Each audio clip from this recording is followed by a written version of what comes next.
বীর মুক্তিযোদ্ধা অ্যাডভোকেট ফজলুর রহমানের জানাজা নবীর দুশমনরা পড়ার দরকার নাই, আর জানাজা পড়বে আশিক রাসূল সুন্নি আলেমরা। আমি কিন্তু হিন্দু না মুসলমান। আমার ভাই ফজলুর রহমান, তার সাথে আমার রাজনৈতিক সম্পর্ক নাই, কিন্তু ইমানের সম্পর্ক রয়েছে। আমি কিন্তু হিন্দু না মুসলমান। উনি ইন্তেকাল করলে আমি যদি শুনি পৃথিবীর যেই প্রান্তে থাকে আমি গিয়ে ওনার জানাজায় শরীক হব। এদিন যদি কেউ জানাজা পড়ার না থাকে আমি বলছি ওনার জানাজা আমি পড়াবো ইনশাআল্লাহ। আমি কিন্তু হিন্দু না মুসলমান। বেঁচে থাকি ইনশাআল্লাহ আমি তার জানাজা যাব। আমি কিন্তু হিন্দু না মুসলমান। বীর মুক্তিযোদ্ধা ফজলুর রহমান ফজলু ভাইকে যেন ধর্মমন্ত্রী হিসেবে কবুল করে, সকলে কোন আমিন। আমি কিন্তু হিন্দু না মুসলমান।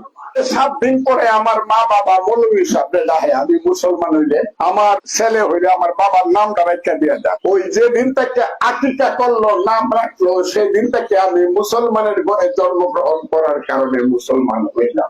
থাকে মাদ্রাসায়, খায় লিল্লার টাকা, এরা মানুষের অনুদানে খায়। নিজের জীবন সম্পর্কে এদের যে ধারণা হয় সেই ধারণা হলো হুজুর যা বলে তাই শুনতে হবে। মৌলানা মৌলভী সাহেবদের ঘরে যে মায়েরা বোনেরা, তাদেরকে বলবো তোমরা এদের বাচ্চা পেটে নিও না। এমপি ফজু পাগলার জানাজা পড়ার জন্য পাগল হয়ে গেছেন কিছু সুন্নি আলেম, যা সামাজিক যোগাযোগ মাধ্যমে ব্যাপক আলোচনা শুরু করেছে। তার মৃত্যুর আগেই বিভিন্ন স্থানে জানাজার আয়োজন ও কিছু আলেমের অংশগ্রহণ নিয়ে নানা ধরনের মতামত ও বিতর্ক দেখা যাচ্ছে। একই সঙ্গে অতীতে তার ধর্মীয় পরিচয় নিয়ে প্রচারিত কিছু বক্তব্য নতুন করে আলোচনায় এসেছে। একসময় তিনি বলেছিলেন, আমি হিন্দুও না মুসলমানও না, তবে যে আলেমগুলো তার জানাজা পড়ার জন্য মরিয়া হয়ে গেছে তাদের উদ্দেশ্যে অনেকেই মন্তব্য করছেন। অনেকেই বলছেন, যার ধর্মীয় পরিচয় নাই তার জন্য কিসের আবার জানাজা।